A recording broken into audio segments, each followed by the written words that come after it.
So hello everyone, good afternoon, and welcome to our third lesson of Beyond the Right, exploring the different ways that we're supposed to, according to the Jewish law, bring in ethics into our life, or how much the Torah mandates, Judaism mandate ethics in our life, not just to say it's a good thing to do, but you actually must behave in a certain way. I'm going to bring up on the screen today's, which I sent it to you all, but I'll bring up on the screen today's lesson.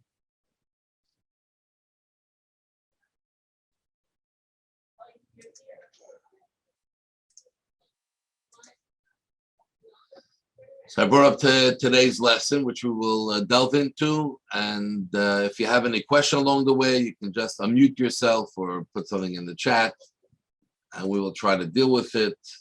And like always, Jewish ways is we love to have questions.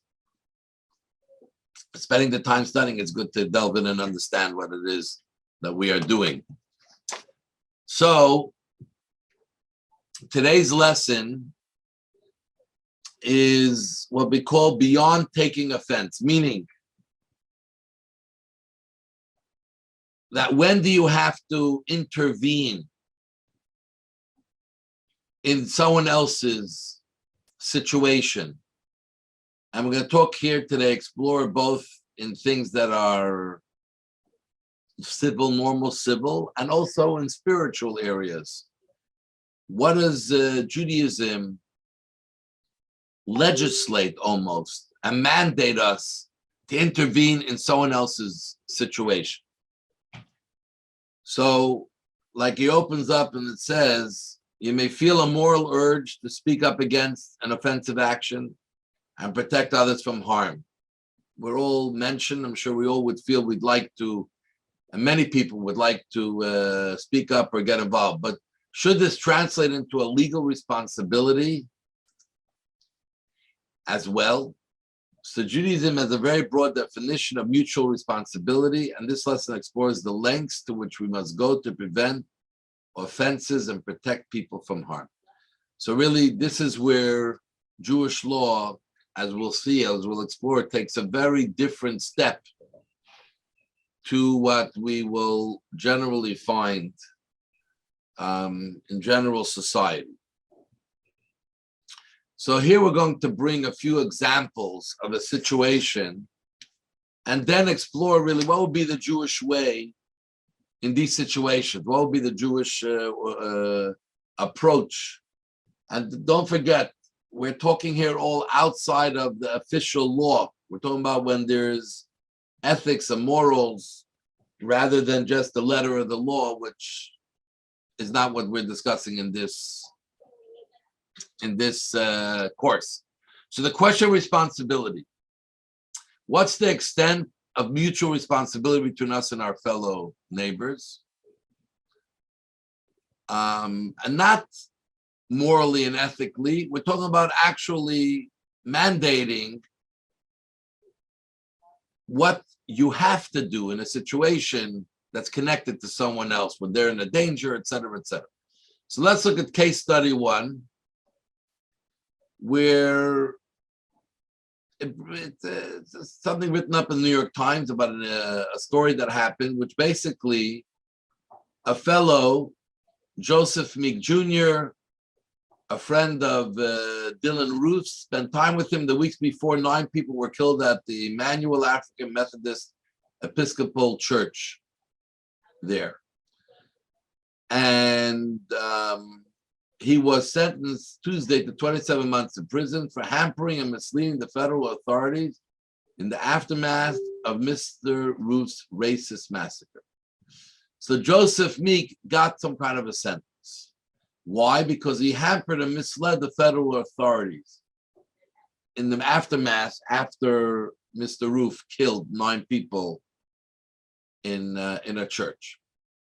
So what happened was that Mr. Meek, who's young, 22, pleaded guilty to 2 federal counts related to the truthfulness of his responses to the FBI in interviews shortly after the shooting, 2015.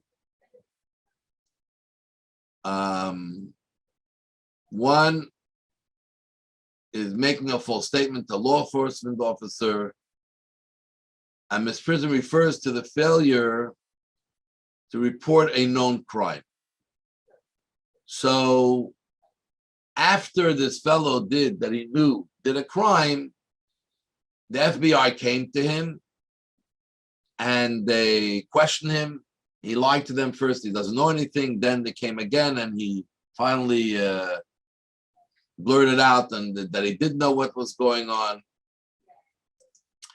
And what happened, and and didn't report a crime.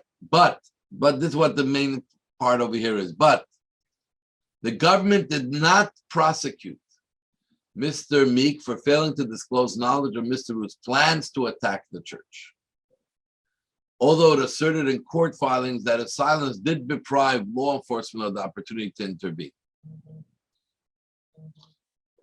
So basically, and we're not going to read the whole thing. If you had a chance to read it, you can read it while we're talking.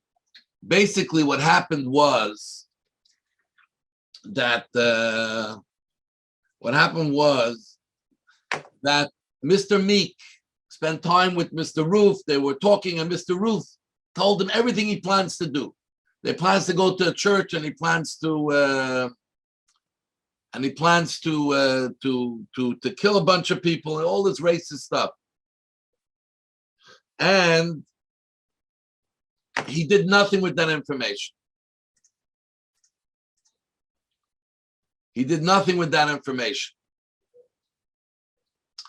And the court said the fact that he didn't report before the act that this guy is planning to act was it's tragic. In the third to last paragraph, it's tragic and deeply regrettable, but it's not a violation of federal criminal law. And the judge wrote that therefore he's not going to prosecute him on that particularly. Only on the things that happened after the crime, where he first lied to the FBI and he didn't report a crime that he knew what happened. So meaning here we're talking about a situation of someone who knows a crime is going to be perpetrated. The guy showed him his guns and everything, and yet he did nothing to prevent the massacre.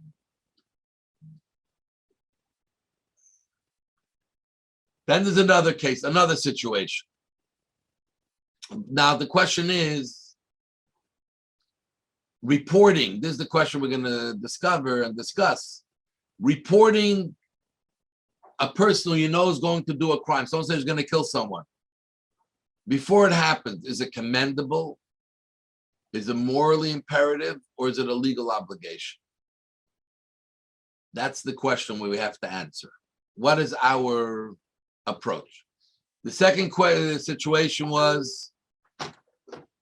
is a story came to a rabbi in his a question, a halachic question, that Rachel was walking in the street one evening, passed by a store that was closed, but she noticed that the air conditioner was left on, and it's supposed to be turned off. Obviously, it's at night, and the store owner is losing money. She doesn't know who owns the store, but she can find out pretty easily who owns the store and call the person, let him know that he left his air conditioner on and he's losing money. In such a situation, is it commendable for her to find out who the store owner is, let them know? Is it morally imperative? Or is it a legal obligation? Obviously, two very different types of scenarios. Let's look at a third scenario. Third scenario touches more about us as the Jewish people. It's based on the Pew, famous Pew report that came out lately of the situation of Judaism in America, the Jewish health of the Jewish people in America. So it says the overall, a quarter U.S. Jewish adults do not identify with the Jewish religion. They consider themselves Jewish ethnically, culturally, or by family background and have a Jewish parent or were raised Jewish. But they call themselves atheist, agnostic, or nothing in particular rather than Jewish. If you talk about age 30 and under, it's 4 in 10. It's not 27%, it's 40% that describe themselves that they're not really Jewish in any way, except by some distant connection. Among all the respondents who indicate they have some kind of Jewish background, those who were raised Jewish by religion have the highest retention rate, meaning the more orthodox. 9 in 10 U.S. adults who were raised Jewish by religion still identify as Jewish today. So 90% who were brought up religious are still religious, including, and then it gives other numbers, 76 who remain Jewish by religion, 30% who are now categorized as Jews of no religion. By comparison, 3/4 of those raised as Jews of no religion still identify as Jewish today. So 60-something percent. Roughly half are still Jews of no religion, but 1/3 are now Jewish by religion.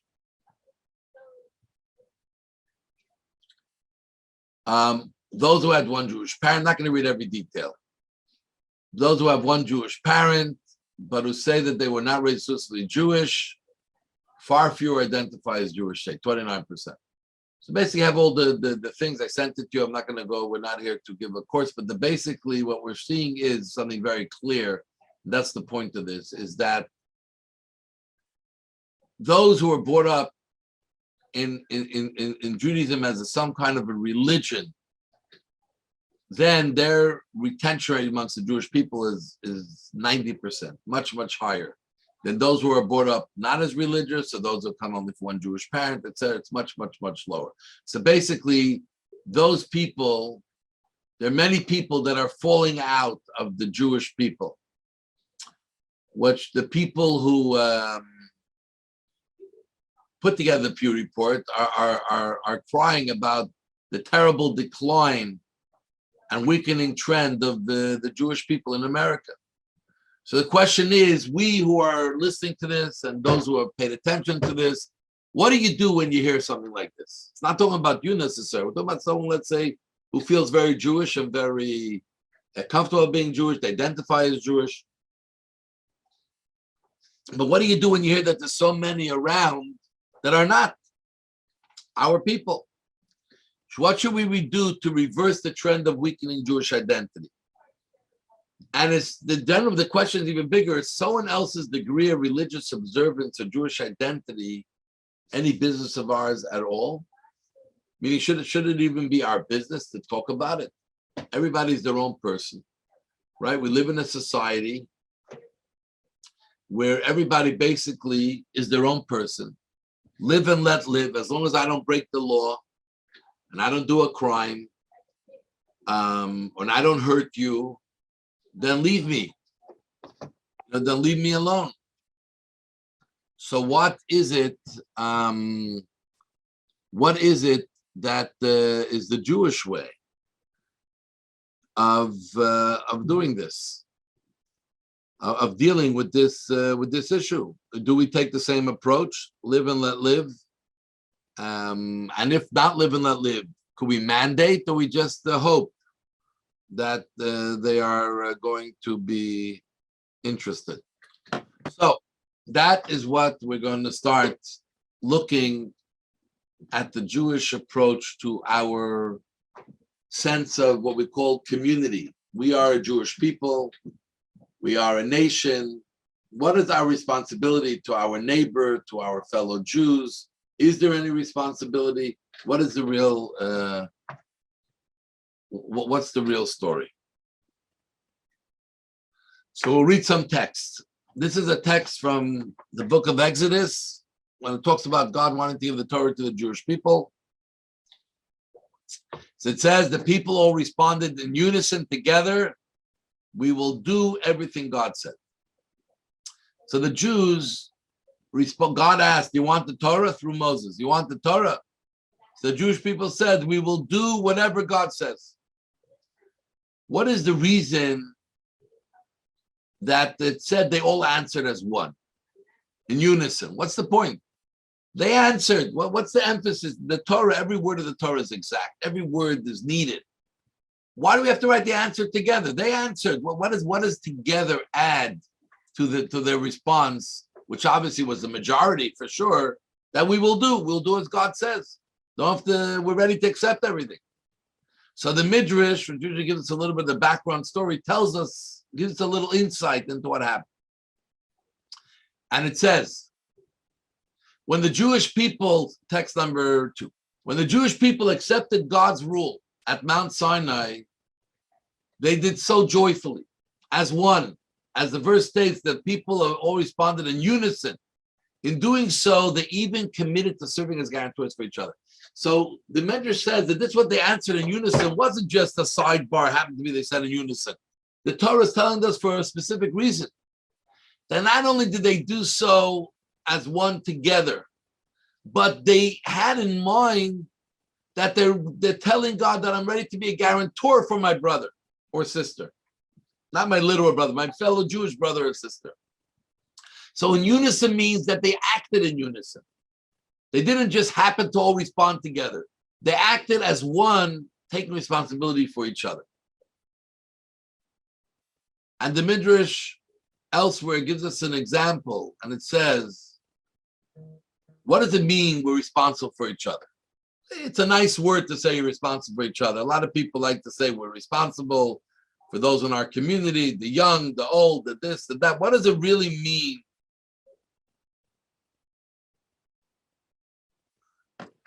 What does it mean that we are responsible? So he says, all Jews are mutually responsible. This can be compared to a ship where a hole has been ruptured in one of its cabins. We do not exclaim, a cabin has ruptured. Rather, we say the entire ship is ruptured. So you have a ship. If you have a ship, we know that if one cabin of the ship, it's only one cabin, imagine you're on a cruise ship, and one cabin was touching the water, Billy makes a hole in that cabin. No one would be a fool to say it's only in that cabin. The whole ship is in danger. So we talk about mutual responsibility. It's not like, oh, I'm also going to look after and keep an eye. We are taking responsibility as if we're in one boat together. As if we're in one boat together.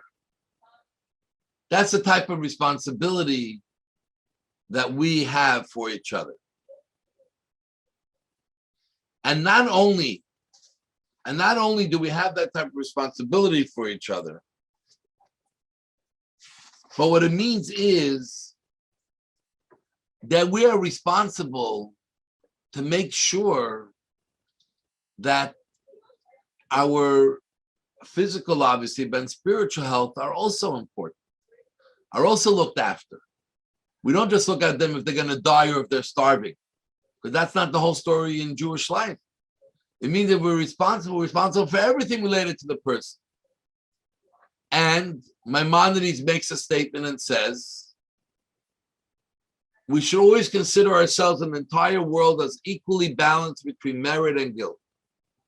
If we perform one transgression, we may tip our personal balance and that of the entire world to the side of guilt. And we bring destruction upon everyone. Conversely, if we perform one mitzvah, we may tip our balance and that of the entire world to the side of merit, bringing deliverance and salvation to all. This dynamic is reflected in the verse, a righteous person is the foundation of the world, meaning that a person who acts righteously tips the balance of the entire world and saves it. So here, when we talk about caring for another person and being responsible, every act that one of us does has, in Judaism, we're told, Maimonides writes in his book of laws, has incredible consequences and significance. And if you do a good act, we always have to look at the world as if the world is equal in good and bad. And the next act that each one of us does, could tip the world to negative and bring bad consequences, or could tip the world to positive and bring good consequences. Maimonides talks about Mashiach, and that could bring Mashiach. So if you look at a fellow Jew and you know that they're unaware or they're not doing something, and the next action they do has such consequences. So the question is, what does it mean we're responsible for each other? How far does that go, that responsibility that we have? How far do I have to take that responsibility?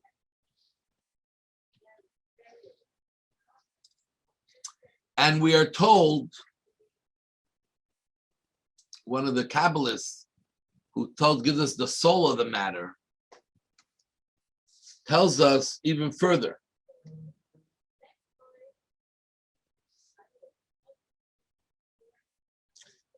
But before we go to the soul of the matter, basically, in short, in the secular world or the secular perspective, my personal conduct, what I do in public or in private, it's really no one's business. As long as I don't break the law, it's no one's business what I do. Every man to their own, every woman to their own, and there is no, there's nothing you can do. It's none of your business. Don't get involved and don't say anything. But here we're starting to see from the Jewish perspective that we can't say it's none of our business. We're in the same boat. We all acted as one and took upon ourselves guarantorship of each other. Every action we do has consequences. It's a much bigger picture. So here we're going to see in the soul of the matter, why it is so. Why is it so that we're so connected to one another? How can I be connected and guarantee someone who I don't even control? Is that fair to expect me to guarantee someone I don't control their actions? They're free to do what they want. So this Kabbalist, Rabbi Moshe David, the Ramak, writes like this in text number 6. I'm sorry, text number 5. And he says, all Jews are interrelated because our souls are commingled and we each share a part of each other's soul. It's not a sort of a law that came down to responsible for each other. We are responsible for each other because the fact is that we are one. Our souls are all commingled and therefore we're interrelated. That is why all Jews bear mutual responsibility. We each possess an actual spiritual part of our fellow. As a result, when one Jew transgresses, their action causes damage to themselves and inflicts damage to the part of them that is shared by their fellow Jews. Therefore, we should all seek out each other's benefit, rejoice in each other's success, and respect our fellow Jews as we respect ourselves because we really are one. And this is the basis of the commandment, love your fellows, you love yourself. So we see that's not like just mandated that we are one or responsible for each other. In reality, the law, and we're going to read about, is a outcome of the fact that we really are one. So on a body level, everyone's unique and separate. But on a soul level, where souls are spiritual and things can commingle in a different way than physical, we really are one. And every one of us has a piece of each other's soul in ourselves, a piece of the general Jewish soul, which consists of all the individuals. So this idea of being one and therefore being responsible in Judaism is very real. It's not just a saying, it's not a motto, it's not a campaign, it's not a marketing statement. It's very, very real. Very, very real. But how real is it? How far are we ready to take this concept? So here we will start seeing how it's implemented. So, life and livelihood. Let's look at text number 6a. A verse in the Torah. Lo samod adam reyacha.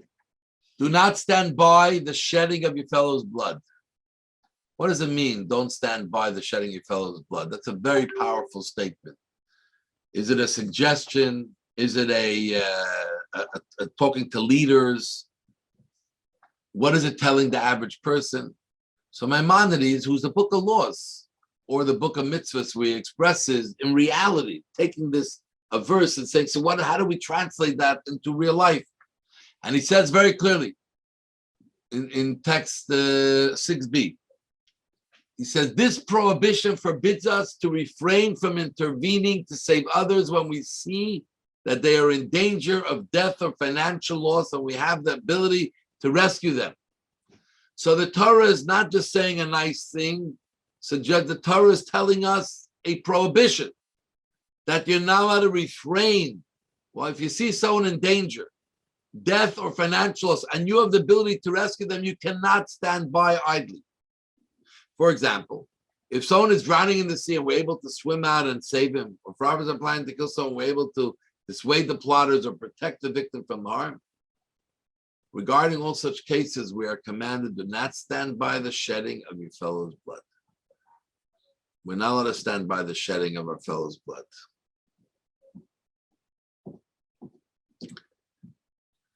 So here we see quite clearly that our responsibility towards our fellow, which mostly we talk Jew to a fellow Jew, part of our family, but an extension, a lot of this applies to humanity.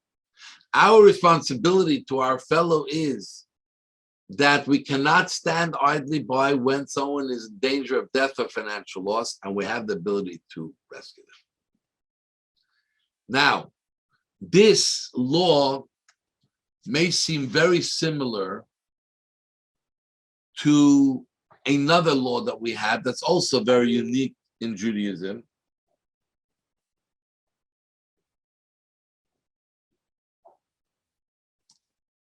Another area which we see very much in Judaism. But before we do that, I don't think you're lawyers, you know better than me. I don't think under secular law there's any mandatory responsibility that you can actually be brought to court or to be prosecuted if you see someone else is in danger. It may be the Good Samaritan law, there may be encouragement, there may be something that's definitely tried to get society to see things that way. But, and obviously we definitely hope a society like ours has a moral imperative to do that. I just read a story today, actually on Facebook, where a fellow is writing just a little note on Facebook of something he witnessed. He was in a restaurant in northern Israel, somewhere in the north, and he saw a guy go to the bin, to the trash can in the restaurant, looking for some food, and pull out like a pita or something. And before he can turn around and anything happen quickly, he saw someone get up, walk after that guy, schlep him back, an older man, schlep him back to the restaurant, sat him down and ordered him a full meal without seeking any fanfare or anything else. He saw a guy who was hungry. He fed him a meal. It's very nice to be a good Samaritan. It's very nice to feel that the moral imperative. But is there a secular law, a place where you have to act to save someone's life?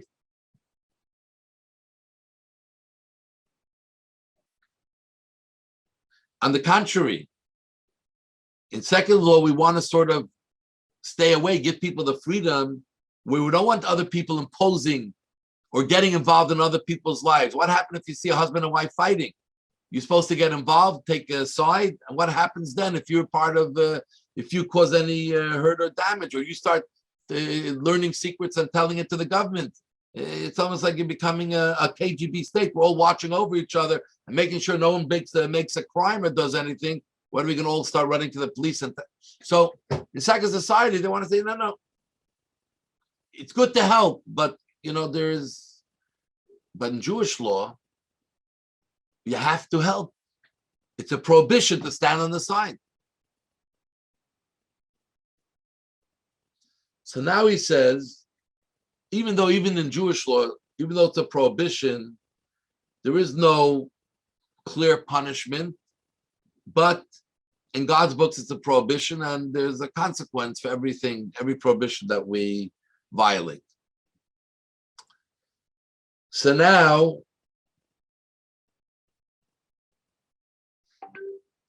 let's go here a sec. Now there's another law similar of returning a lost item. No, where are we here? For example, we didn't finish Maimonides. If someone is drowning in the sea and we're able to swim out, was it? So the original business from refrain from intervening, Maimonides says, to save others when we see that they're in danger of death or financial loss, and we have the ability to rescue them. For example, if someone is drowning in the sea and we're able to swim out and save them, or if robbers are planning to kill someone and we're able to dissuade the plotters or protect the victim from harm, regarding all such cases, we're commanded to not stand by the shedding of a fellow's blood. So the Maimonides spells out very clearly of how it has to work. And one of the things he says,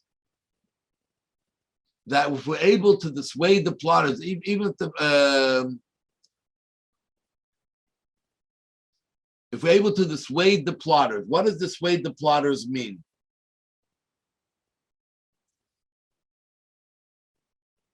So many people read into this Maimonides that sometimes we even have to pay to save someone's life. We even have to go out of our way and not only get into action, but even pay money if we can able to help save someone's life. But we're not going to get into that right now. But Maimonides says you have to put yourself very clearly. Now, there's a similar law in text 7 that talks about returning a lost object. It says you should not witness your fellows, this is a verse, you should not witness your fellows' ox or sheep straying and ignoring them. Rather, you must turn them to your fellow, so must you do it with anything lost by your fellow. So in Judaism, there's even a law, forget about if someone's in danger. If you happen to see something identifiable, that can be easily identified by people, not like a $100 bill sitting in the street, but an animal or some other thing that has clearly identifying symbols, that it's on the street, you must pick it up. You can't pass by and just imagine it's not there. You must pick it up and look for your fellow Jews, for the person who owns it. You must do for the person who owns it. Now, how far does this law go? This law that you have to even forget about the saving someone's life, just even try to bring back an object to the person who lost it. How far does this go? So the Talmud says that Rava taught, text 8. The verse states, so must you do with anything belonging to your fellow. The verse says you have to return even anything belonging to your fellow. What does anything mean? The mention of anything comes to include preventing damage to someone else's property. Rabbi Hanania said to Rabbi, there's an earlier teaching that supports your ruling. If you observe floodwater advancing toward your fellow's field, you must erect a barrier to protect the field. So we see the Talmud takes us a step further and says when it talks about returning a lost object, it doesn't mean only movables, it means even movables, property. What does it mean, property? So property means, like you said out here, that if you see a flood coming and the person didn't prepare, not that he's sitting outside in his backyard and doing nothing, but the person's not there and he didn't prepare, and you see a flood coming that will destroy everything in his backyard or his house, you got to erect a fence, you got to go and now take money and do something to protect your friend's property. Now, obviously, you can go back later and ask for the money back because you did it for them. But still in all, we see here very clearly that to return a lost object, you even have to go out of your way and spend money to protect someone for an object.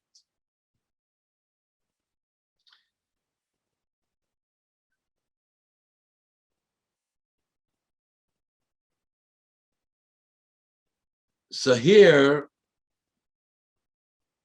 we see to save property and to save a life, you even have to go and spend money to be able to do that for them. So now we're going to read a little bit further, delving a little bit more into this whole idea of losses.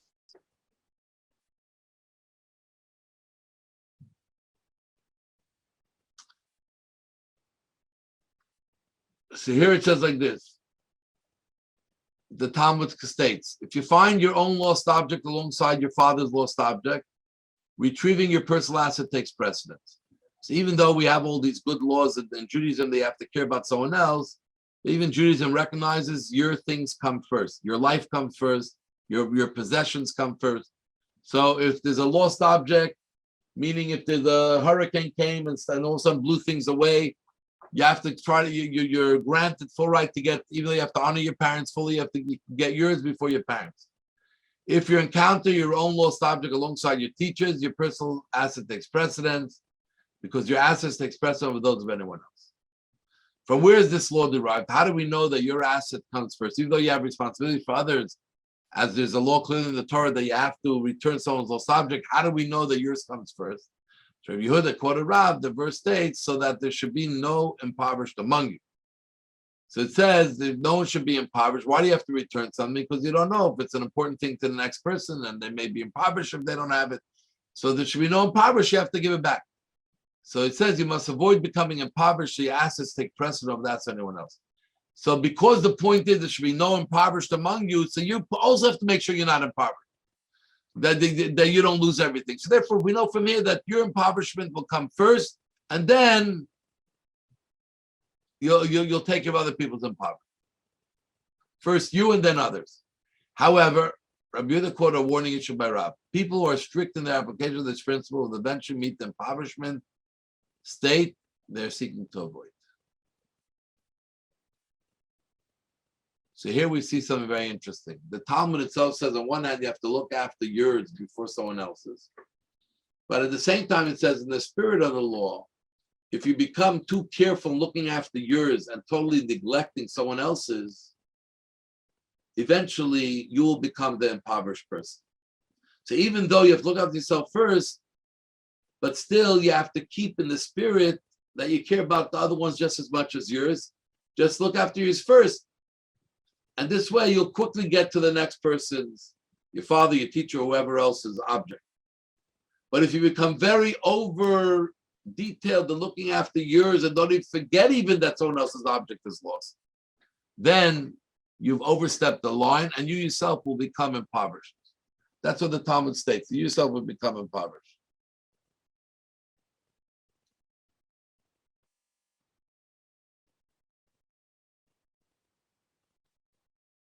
See, and here we find where it takes it even a step further.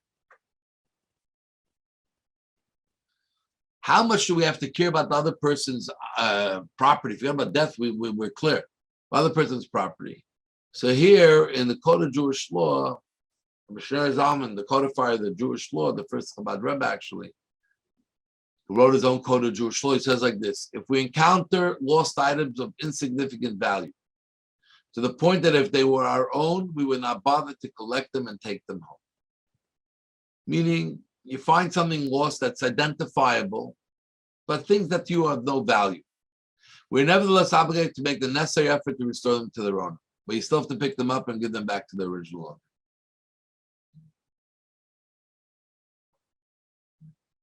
The rationale is that we have the right to relinquish our possessions if their value is outweighed by the physical burden they impose. So, what is the rationale? That if you don't find something valuable, you can relinquish whatever you want. However, we have no right to unilaterally relinquish someone else's ownership over their possession. But if you know that there's something that's lost, that you can find the owner, you cannot make the calculation for them. It has no value because you don't really know what value it has to them. So the Torah does not allow us to spare any effort, even if the effort is great, the value of the item is minimal.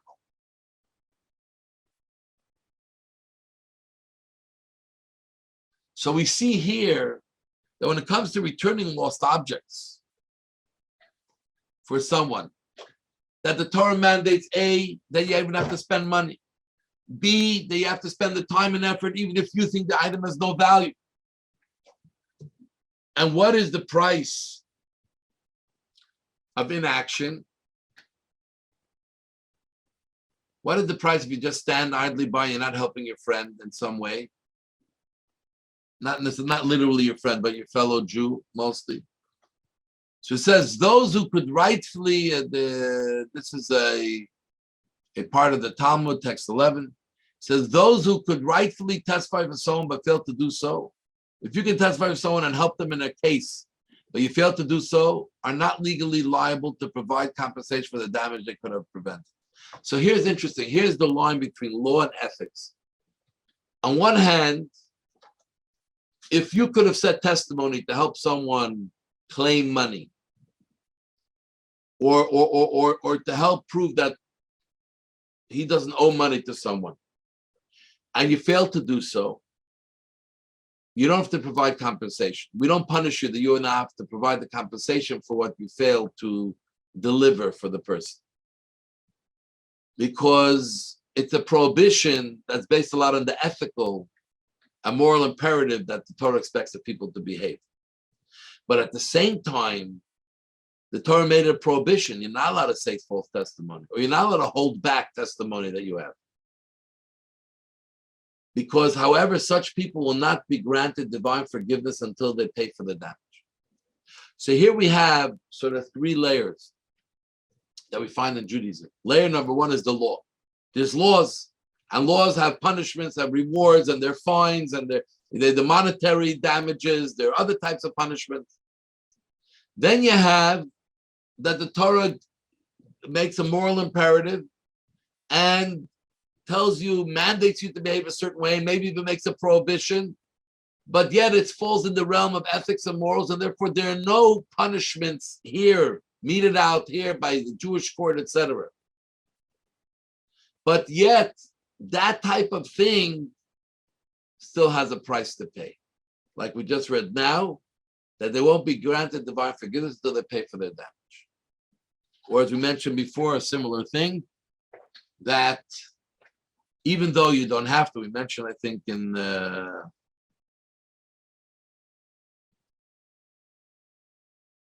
that whoever doesn't care about his friend's loss, just only concentrates on his, will become impoverished. So we see the Torah gives a very clear sense. And this is by a loss of an object. This is not even someone's life's in danger. This is about a loss of financial loss. A movable or immovable object, how the Torah mandates how we have to care for it. You have to pick up the item. Very few exceptions. You have to pick up the item. You have to find the person. Now, it doesn't mean you have to spend your whole life finding. There was a whole process. And the way it happened was years ago when we had the temple and all the Jews went up 3 times a year for the pilgrimage, for the holidays, for the Chagim. So there was, after each holiday, there was a special square where everyone who found something got up and said, I found something in this area. I found an animal. And anyone who lost the animal will come up and say, oh, yes, I lost the cow. It's this color, it's that color. Until he found someone who identified what it is, and then he gave it to them. And you have to do this 3 times before you can sort of give up and say, okay, I don't know if I'll ever find the person. And even if after 3 times you didn't find the person, you can't just now keep the item you found. There are many laws how you deal with the item. So in Judaism, this is what is a financial loss, how you have to look after. And we said it that if you're looking after your item and then someone else's item that's lost, and you only care about yours and not someone else's, you're going to become impoverished, and all the things we've said now. This is only when it's a lost object. What happens if someone's life is in danger? Or someone can have a financial loss, someone's doing something to them, you have a financial loss, immediate financial loss. So there for sure, as we saw, you have to, the Torah mandates, Judaism mandates that you have to get involved. You have to try to do something to save their life. And you have to even spend money for it. Could you ask for the money back? Yes. And obviously, if the person himself is watching the financial loss happen to them and says, listen, I'm not going to save it, but you can save it, and thank you very much. You don't have the same imperative, because you always you can't be helping someone more than they help themselves. But that's if they're not in danger. If they're in danger and they can't help themselves, obviously we must help. So now, still know there's a discussion. If what happens, discussion is what happens if to save the other person, I have to put my life in danger. Meaning, I'm not sure. I mean, if for sure you can save the other person without your life being in danger, or 95% sure, then That's what we're discussing. Well, let's say all of a sudden we know that you may save this person drowning, but he's deep in the sea, and there's a chance, 30% chance, that for the conditions you won't make it, or the guy is so well armed that and it's so random that.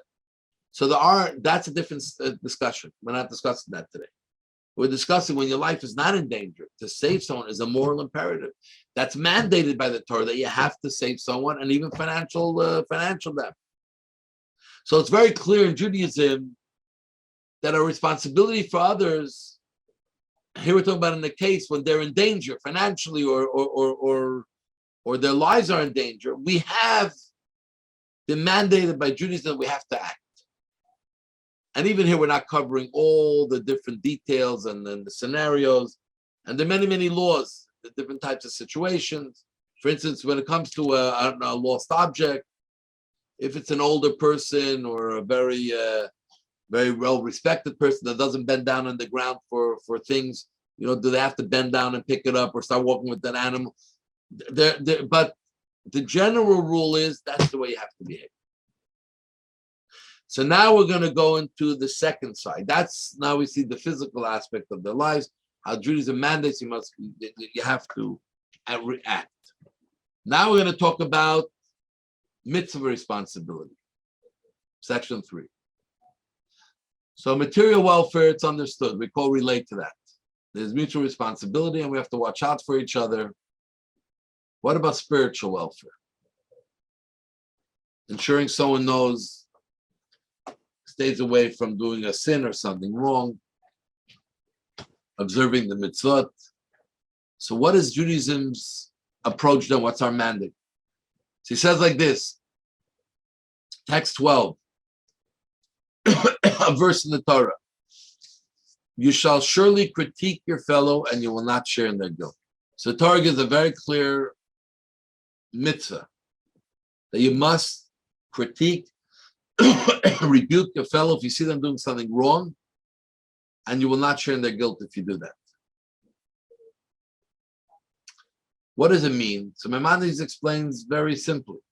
One should not say in text 13, one should not say, I will act righteously, and if others choose to stray from the path of righteousness, that is a matter that is between them and God. This attitude is antithetical to Torah values. Rather, we're commanded to do the right thing ourselves and to see to it that others too conduct themselves appropriately.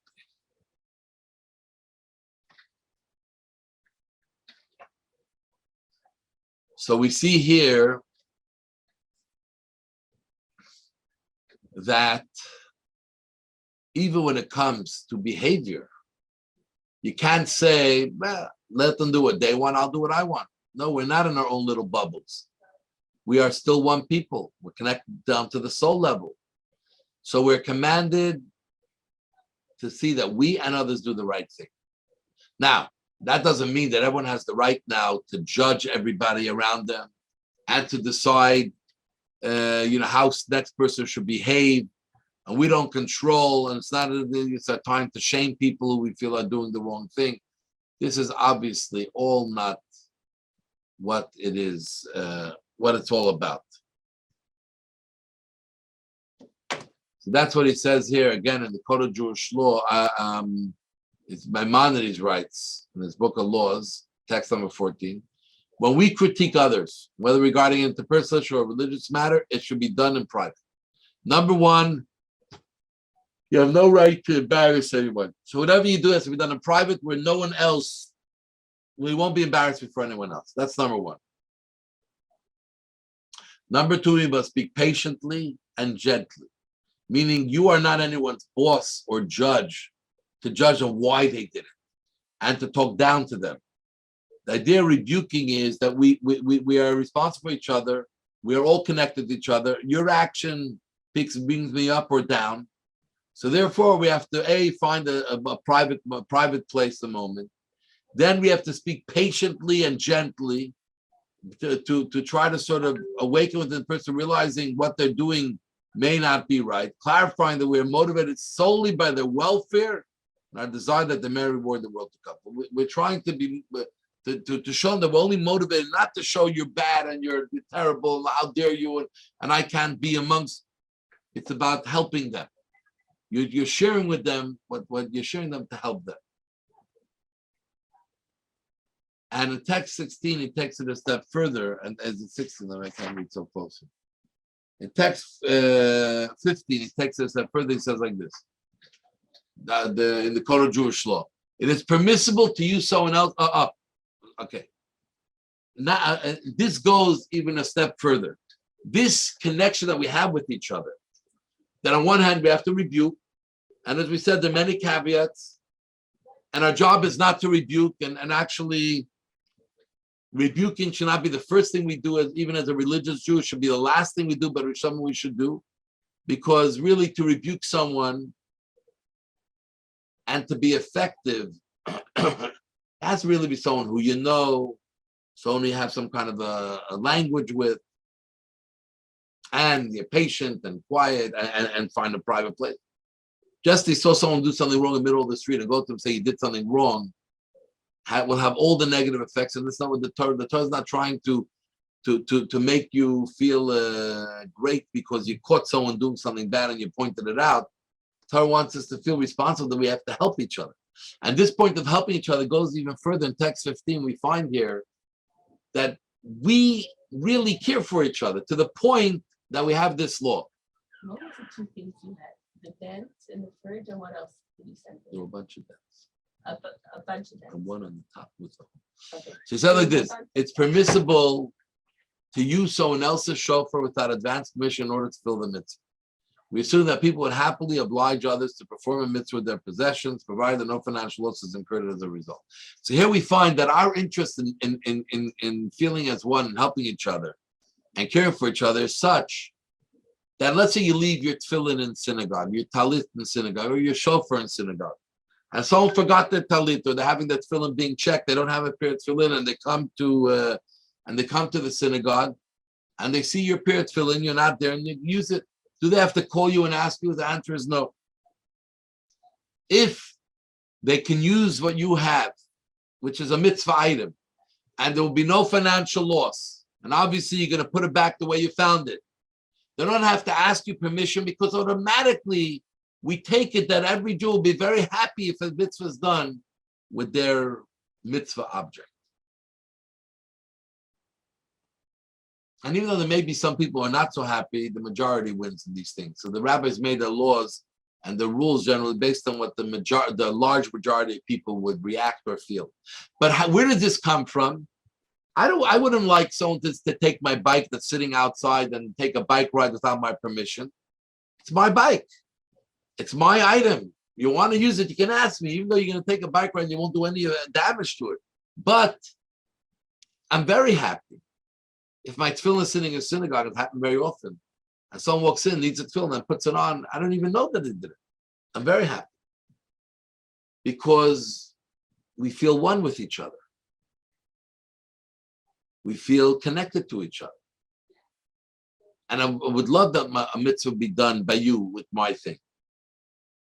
But when it comes to other property, like things that are not a mitzvah item, we have to respect each other's boundaries. I'll be happy to lend you, but you have to ask me first. You can't come and say, listen, we're brothers, I'm going to take your bike. Even brothers have to ask each other permission.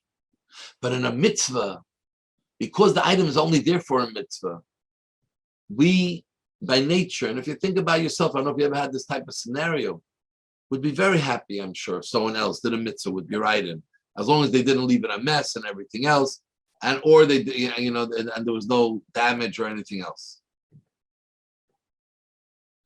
So here we see how, when it comes in the world of spirituality, and as a nation, as a Jewish people, it comes to those things that are not just civil, etc.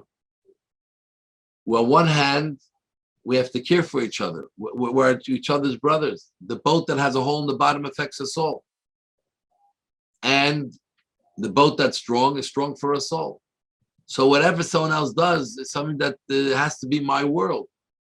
And therefore, there is the idea of rebuke, but you have to do it very carefully, because it's about being effective, not just rebuking to look righteous.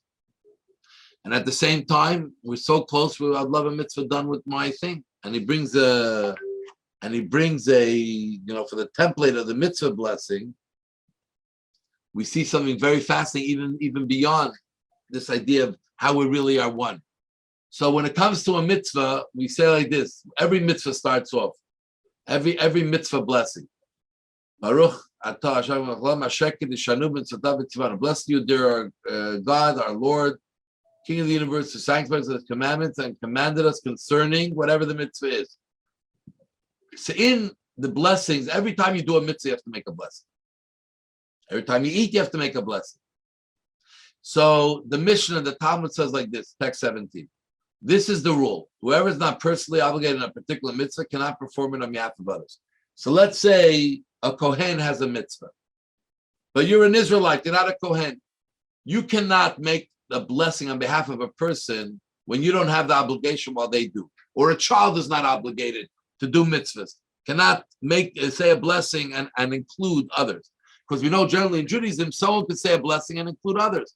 Like Kiddush Friday night, one person usually makes Kiddush and everyone listens, and we say amen. It's as if we all made Kiddush. So my blessing can help you, but it doesn't work if I'm not obligated in the blessing, and you are. I have to be obligated as well as you. Now, text number 18 says, with regard to all blessing, the rule is that the people who have fulfilled their own obligation can nevertheless repeat it for the sake of calling others to fulfill their obligation. So here we find like this: if I'm not obligated, I cannot make a blessing if someone's obligated. But if I'm obligated, but I already did my duty, let's say I have to make Kiddush Shabbos. I made Kiddush already. Then I come home, my wife or their guests didn't hear Kiddush. I can make Kiddush for them even though I did it already. So I'm doing a blessing for no reason of my own, nothing for me, just for someone else. Even though I'm making the blessing, but that's how connected we are to other people. That even though it's his obligation or her obligation, not mine, I make the blessing as if I'm them, as long as they say amen. And it's a good blessing. Well, if I was a kid, I couldn't make that blessing because I'm not obligated. So where does this come from? That's how close and connected we all are. And that's what he says in one of the early commentators says, the reason for this law that I can include someone even if I already did my obligation is that all Jews are responsible for each other in mitzvah-related matters. Consequently, if my fellow hasn't yet fulfilled their mitzvah obligation, I haven't completely fulfilled my obligation either. He says there's something very powerful. When I make a blessing, I have to make it for myself. But if I already did the obligation, I don't need it for myself. So what am I doing it for? My friend, but it's my friend. So it says, because if they don't do, if a fellow Jew didn't do a mitzvah, I didn't do the mitzvah completely. Until every Jew does their obligation, I didn't do my, even though could be a very religious Jew and they do everything 100% completely, if they didn't do it, I am not fully, completely, having been considered done it. Therefore, I can make a blessing for them, and it goes and it's as if they made that blessing. So here we see how both in the civil side and in the spiritual side, this concept of how interconnected we are with each other. This is mostly for Jews because this is like our souls are commingled. The rest of the world, the rest of humanity, we share the fact that we're all creations of God, but we don't have that comminglement, which is unique to the fact that we're like one family. We come from one person, Abraham and Sarah. So we are commingled in that way. And therefore, we see both in civil, how it's not just nice to help, but the Torah mandates, you have to pick up an lost object, you have to look after the person to try to find it, you even have to spend money. You can take back the money when you find the person, but you have to spend money to help protect the person's financial loss. Obviously, the person is in danger of death, you have to do everything you can to help them. The only discussion we didn't get into today is you have to put your life in partial danger to do that, or only if there's no danger. And spiritually as well, we are so commingled that I can make a blessing for you, even though I did it already, the mitzvah, I can do it for you. And the law that we brought down,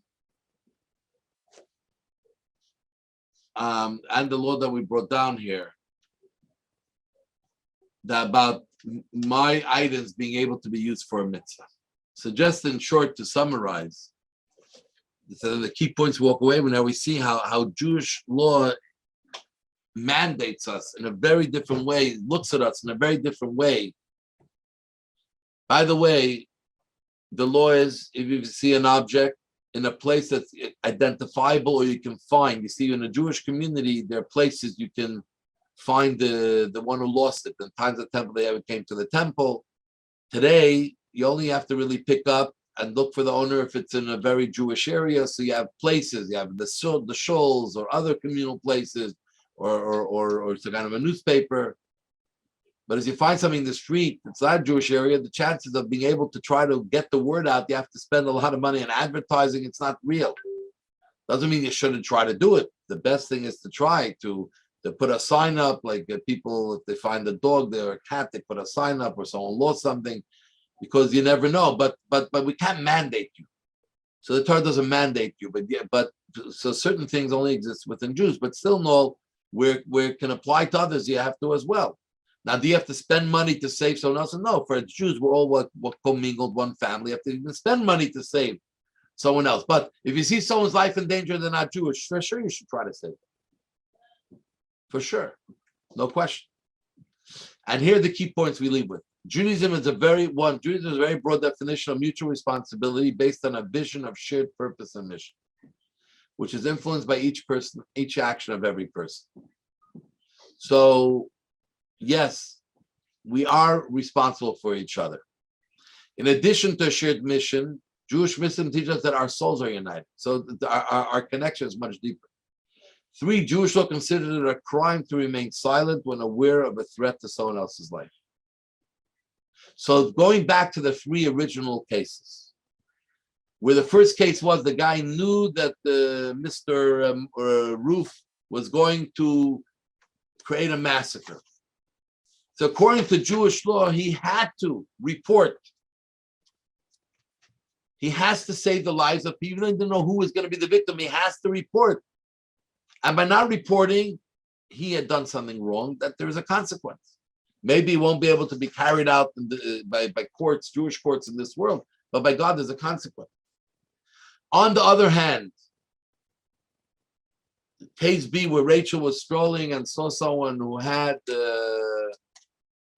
some kind of loss, there, not necessarily. Because on one hand, the air conditioning runs at night. I know we Jews are very careful with our money.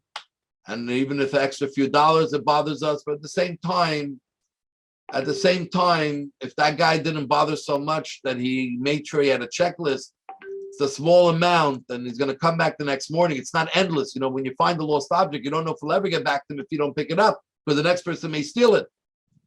But here, not necessarily you'll have to call the person. It's nice, but we won't mandate. You have to call the person and find the guy to let him know he left his lights or his air conditioner on. And the third case of what do we do about the declining in America and Canada, following very similar, Jewish, the health of the Jewish people based on the Pew Resort, we have a responsibility. Now, obviously, as we see, the responsibility is to act in a positive way. The responsibility first is to care that our fellow Jew is our concern. And the responsibility to try to positively encourage, all of us have the responsibility to try to invite a Jew to our Shabbat table, to our holiday tables, when we know a Jew doesn't have family or doesn't have any connection. And don't say, only if they ask me, I'll invite them. We have to invite them, to bring them in, to show them to what Judaism is. We have that responsibility to be able to do that, because we are all in this boat together. We all can connect to each other. And I can never be satisfied. It's interesting, in the Torah, every time it talks about the holidays, and the main part of the holidays, you have to be joyful. So whenever it talks about the holidays, it says you have to be joyful together with the convert and the orphan and the widow and the poor. So the question is, why does the Torah always mix, when it says to be happy on the holiday, to rejoice, it always puts those people? Because it says that if those people do not have a holiday, then you how can you rejoice on your holiday? It can't be complete.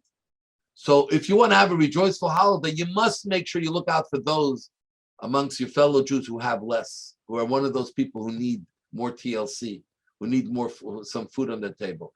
Then your holiday will also be rejoiceful. That's how we have to look at our fellow Jews, that yes, we are responsible. And in a positive way, if I can rebuke, or if I can tell them, remind them, I should. So Jews are considered a crime to remain silent when aware of a threat to someone else's life.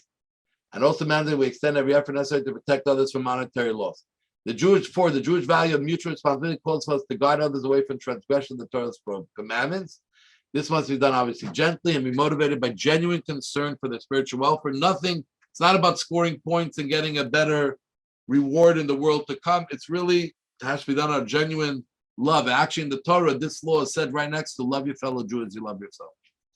And number 5, Jewish also teach are responsible to assist others in performance of mitzvahs. Our own mitzvah observance is incomplete until we do so. And that's actually one of the reasons, you have it in your book, I'm not going to go through it, why the Rabbi came out with a 10-point mitzvah campaign to help spread the knowledge of and the know-how of things that are very crucial to Jewish life. Tefillin, charity, Torah study, Jewish books in the home, kosher, Jewish education, mezuzah, Shabbat candles, Shabbat, love your fellow Jew, and family purity. Because it's our job to educate those others. And having been very involved in this, and now doing this for all the time, but even at all different stages of my life, being involved and always being there and talking to Jews about different things in all different types of settings, whether it was in business settings or in other types of settings, it's incredible to see how many are receptive to hearing about what they don't know of, in a way that's non-judgmental and in a way that's inviting for them to have a taste of it. So this is really the short of our lesson today. If anyone has any questions or anything else, very happy to answer. If not, we look forward to next week, our next class.